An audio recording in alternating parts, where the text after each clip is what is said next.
Bienvenidos nuevamente, mis hermanos. Que Dios les bendiga. Damos la gloria a Dios por estos espacios que nos ayudan a comprender, comprender mejor la historia de la iglesia y la historia del cristianismo. En esta oportunidad, pues vamos a ver eh, el tema, los pactos, que este es el tema número 5. Haciendo un resumen, pues el primer tema fue el Antiguo Testamento, cómo se originó. El Nuevo Testamento fue el segundo tema, cómo se dividió y cómo se concilió. El tercer tema, las traducciones de la Biblia. El cuarto tema, las versiones de la Biblia. En esta oportunidad, pues vamos a ver los pactos. Cuando él dijo un nuevo pacto hizo anticuado al primero, lo que se hace anticuado envejece, está próximo a desaparecer. Amén. Esto lo dice el libro de Hebreos en el capítulo Hebreos 8:13. La Biblia hace referencia a muchos pactos, tales como el pacto de Adán con Noé, y tales pacto con Adán, pacto con Noé, pacto con Abraham y pacto con David. Y otros, sin embargo, los dos pactos mayores de la Biblia son el antiguo y el nuevo pacto. Al antiguo pacto se le conoce como el pacto de la ley y al nuevo pacto se le conoce como el pacto de la gracia. Comprender la diferencia entre estos dos pactos es de vital importancia para la fe cristiana, porque la base es la sangre del nuevo pacto, que es por muchos es derramada para remisión de pecados. Hechos 20:38. La sangre expiatoria de Jesús es la garantía de esta alianza, convenio pacto de la gracia. La iglesia es de esta alianza nueva porque ha sido ganada por la sangre de Cristo. Por otra parte, cuando las escrituras hablan del antiguo pacto y el nuevo pacto, es una comparación entre el cristianismo y el judaísmo. Estos dos acercamientos a Dios son tan distintos que no pueden ser combinados. Tratan de, Tratar de hacerlo sería como echar vino en odres viejos o remendar un vestido con un paño nuevo. Amén. Los pactos en el antiguo pacto. Está el pacto adámico, como lo dijimos, el pacto de Noé, Abraham, el pacto sinaítico, que es el pacto de la ley, el pacto palestino y el pacto davídico. Es en segunda de Samuel, capítulo 7, versículos del, del 12 al 16. Creo importante, porque así también aprendo yo, creo importante también en qué consiste el pacto sinaítico y el pacto palestino. Vamos a leer los pies de imprenta que citó el autor de este estudio. Éxodo, Éxodo 19, Éxodo 19:3. Y Moisés subió a Dios y Jehová lo llamó desde el monte, diciendo, así irás a la casa de Jehová, ya no usarás a los hijos de Israel. Amén. El sinaítico se le llama porque fue en el monte Sinaí. Ahora en el pacto palestino, esto está en Deuteronomio, capítulo 29. Estas son las palabras del pacto de Jehová, mandó Moisés para que celebrase con los hijos de Israel, además del pacto que concretó con ellos en Oreb. Amén. Oreb, monte Sinaí está en Oreb. Y entonces, en el capítulo 29, eh, se establece digámoslo de alguna forma, la reforma y la afirmación de, de lo que son las leyes de Éxodo. En el libro de Deuteronomio explica, explica nuevamente, es una explicación de las leyes de Moisés. Amén. Vamos a a continuar, dice, la palabra pacto en hebreo se traduce como beret, significa alianza, convenio, acuerdo, confederación. Esta palabra también detona acuerdos entre hombres, como el caso de Abraham y Abimelech, en David y Jonatán. En todos estos casos había un acuerdo mutuo que se confirmaba con un juramento en el nombre del Señor. A veces se entregaban prendas materiales como testimonios o señal de convenio. Por otro lado, también se hacían pactos entre reyes y hombres, como el caso del rey de Babilonia y Sedequías. Pactos que no precisamente eran acuerdos mutuos, ya que eran impuestos por una potencia militar superior. Con esta palabra también se designan los pactos que Dios hace con los hombres, los que son firmes, confirmados y cumplidos. Al estudiar cada uno de los pactos establecidos por Dios con un nombre específico o pueblo, observamos que en todos los casos Dios toma la iniciativa porque Él establece y los cumple. Un pacto es un término paralelo equivalente a los siguientes vocablos hebreos: dabar, palabra; hok, estatuto; pikud, preceptos; testimonios; Torah, ley; gesed, misericordia. Estos términos enfatizan la autoridad y la gracia en establecer y cumplir con el pacto, y a la vez señalan la responsabilidad humana bajo el pacto. En el pacto, la respuesta del hombre contribuye a su cumplimiento. No obstante, no acción es causativa. La gracia de Dios siempre se va adelante produciendo una respuesta humana.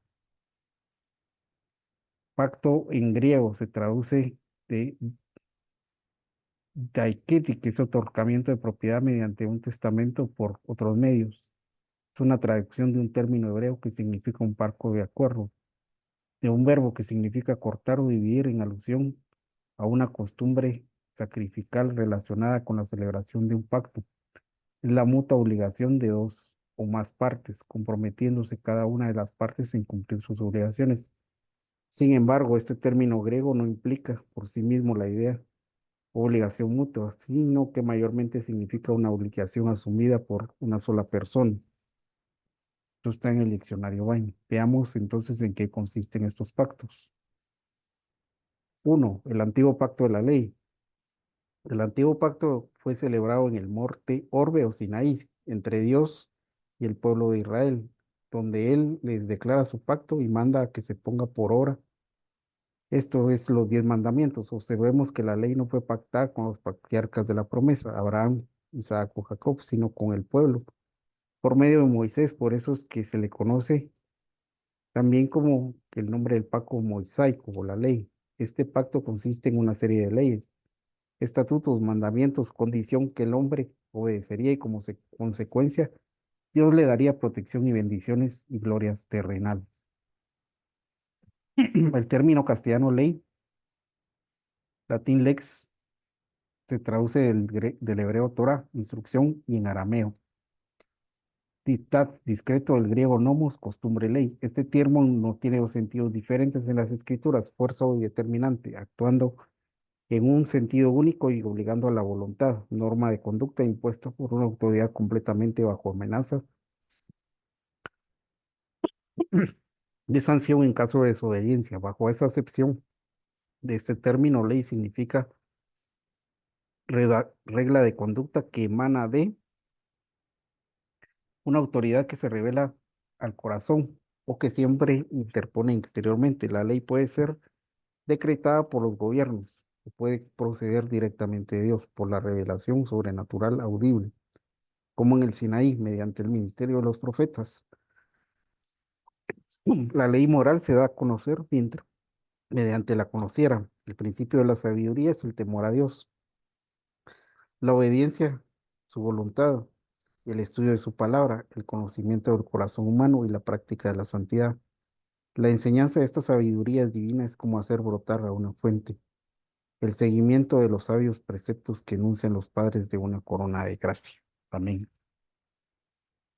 La ley se introdujo para que el pecado abundase, no para aumentar el pecado, sino para mostrar su carácter ofensivo y para ser consciente de él a las personas por medio de la ley. De la ley es el conocimiento del pecado. El apóstol Pablo afirma que él no hubiera conocido la codicia si no fuera porque la ley decía: no codiciarás. Así el objeto de la ley es evidenciar la condición pecaminosa del hombre y lo horrendo de tal condición, y además prueba que la obediencia del hombre hacia Dios fue dada solamente a Israel, la única nación que se hallaba bajo los tratos especiales de Dios, y mediante el cual estaba poniendo a prueba el nombre de la carne. El encabezado de los 10 mandamientos es: Yo soy Jehová tu Dios, que te saqué de la tierra de Egipto, de casa de servidumbre. Esto solo se podía aplicar a los israelitas. Otra vez Dios afirma: A vosotros solamente he conocido de todas las familias de la tierra, por tanto os castigaré a todas vuestras maldades. El papel de la ley es una plomada que muestra que el árbol está torcido.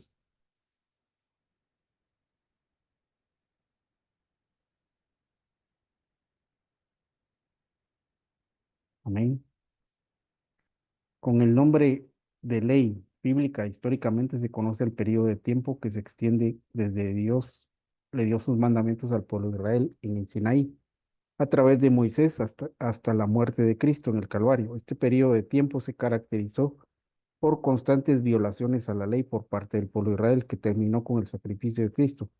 Se pueden distinguir 4 etapas y donde se evidencia la condición del hombre al principio, su responsabilidad al cumplir la ley, su fracaso en el cumplimiento de la ley y el juicio por no cumplir la ley.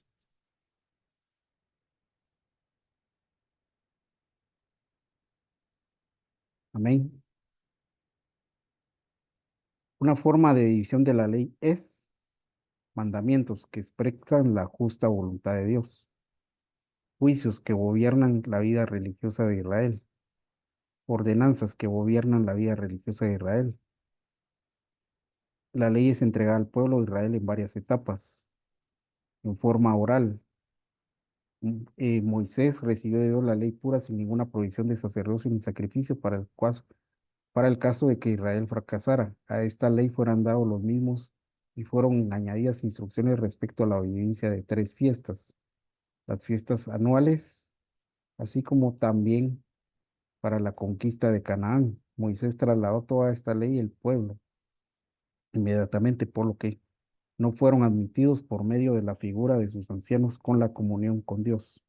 En las tablas de piedra, Dios invita a Moisés en forma oral. Amén. Éxodo 20. En forma escritas en las tablas de la ley. Dios invita a Moisés a subir al monte para recibir las tablas y los mandamientos que servían para la instrucción del pueblo. En este momento Moisés recibe las disposiciones respecto al tabernáculo, el sacerdocio y los sacrificios. Mientras tanto, el pueblo, dirigido por Aarón, quebrantan por primera vez un mandamiento al construirse un becerro de oro para adorarlo. En este momento, cuando Moisés baja del monte con las tablas del rey, con el dedo de Dios y las quiebra. Segundas tablas.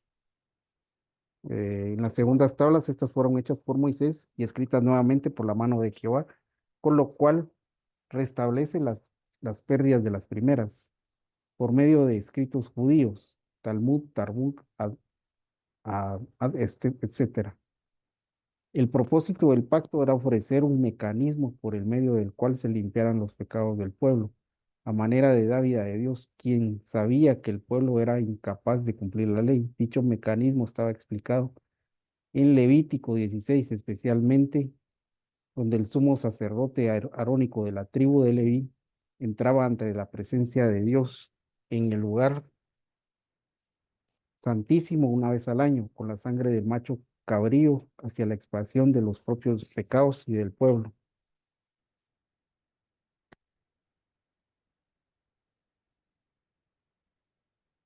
Este pacto no quitaba el pecado, solo limpiaba por eso.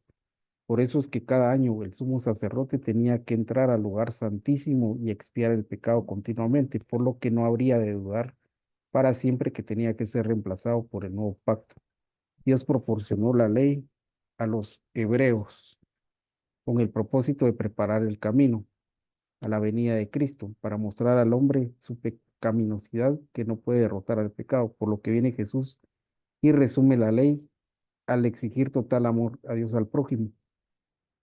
comparable con el amor que se siente por sí mismo. También una de las funciones de la ley es ser de nuestro apoyo para llevarnos a Cristo, para que teniendo ya a Cristo no necesitamos la ley para que sea nuestro apoyo.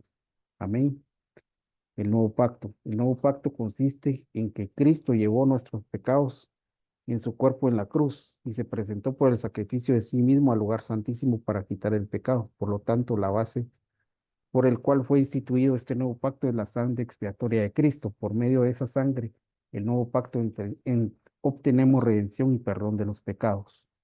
Este pacto se selló con la sangre y por su sacrificio obtenemos eterna redención, sangre que no cubre los pecados, sino que los lava, los quita definitivamente.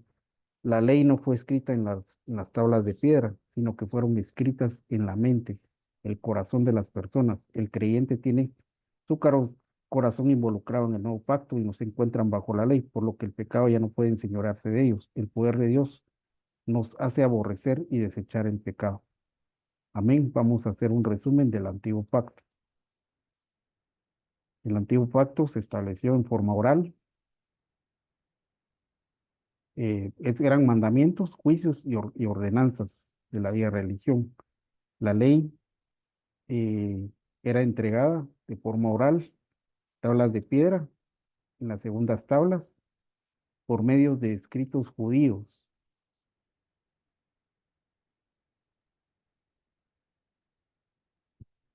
y por medio de escritos judíos.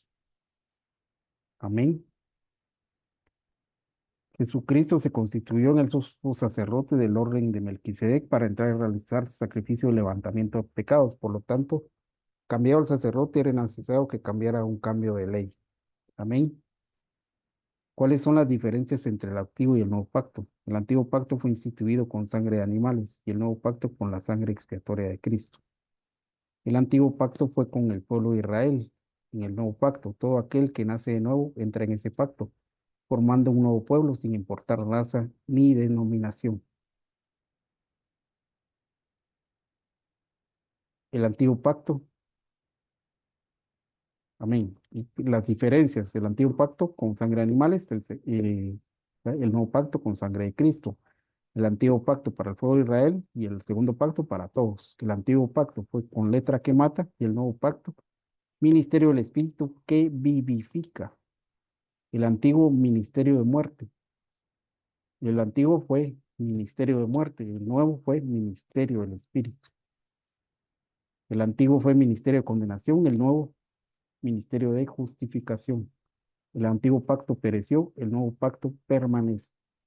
El antiguo pacto tenía su templo en Jerusalén para realizar los sacrificios, ahora en el nuevo pacto el que no quería habitar en ladrillo y piedra, sino en la carne y sangre. Por lo tanto, nos dicen que somos templo del Dios viviente. El nuevo pacto se debe a que nuestros pecados puedan ser perdonados, que nuestra conciencia pueda recuperar la paz y que seamos capaces de obedecer a Dios y de agradarle. Además, podemos tener comunión con Dios a través de nuestro espíritu renovado. Por lo tanto, la palabra también nos presenta una advertencia a no tener por inmunda la sangre en el pacto en el cual fuimos santificados. Él ha hecho un nuevo pacto con nosotros, por lo tanto podemos descansar en ese pacto suyo, cuyos propósitos son eternos, desde Adán hasta Abraham, y aún no se han revelado los propósitos eternos de Dios. Cuando Dios dio evangelio buena de antemano a Abraham, diciendo, en ti serán todas las benditas las naciones, se nos mostró parte de la sombra de la gracia. Sin embargo, la sustancia de la gracia quedaba todavía invisible. La ley se introdujo desde Moisés hasta Cristo. Como añadidura, en ella no se hablaba, incluía los designios eternos de Dios. Pero todos los profetas y la ley profetizaron hasta Juan, pero la gracia y la verdad vivieron por medio de Jesucristo. En conclusión, al conocer las verdades del nuevo pacto, podemos esperar que los propósitos de Dios se cumplan en nuestras vidas. De lo contrario, solo seremos capaces de tocar el borde de la salvación, pero sustancia misma. Si tocamos y entendemos y disfrutamos las ricas bendiciones espirituales de la gracia, disfrutaremos de la vida en abundancia que nos fue prometida. El máximo propósito de Dios en este nuevo pacto es llegar al interior del hombre que creó, porque su plan ha sido Fijado consiste en entrar a la vida del hombre, de tal manera que lo llegue a convertir en la imagen de su Hijo. Dios ha propuesto llevar muchos hijos a la gloria. Amén. Gloria a Dios. Bendito sea tu nombre, Padre. Gracias por el nuevo pacto. Gracias, Señor. Amén. Toda gloria es para Dios y esperamos haber sido de edificación. Amén, amén y amén.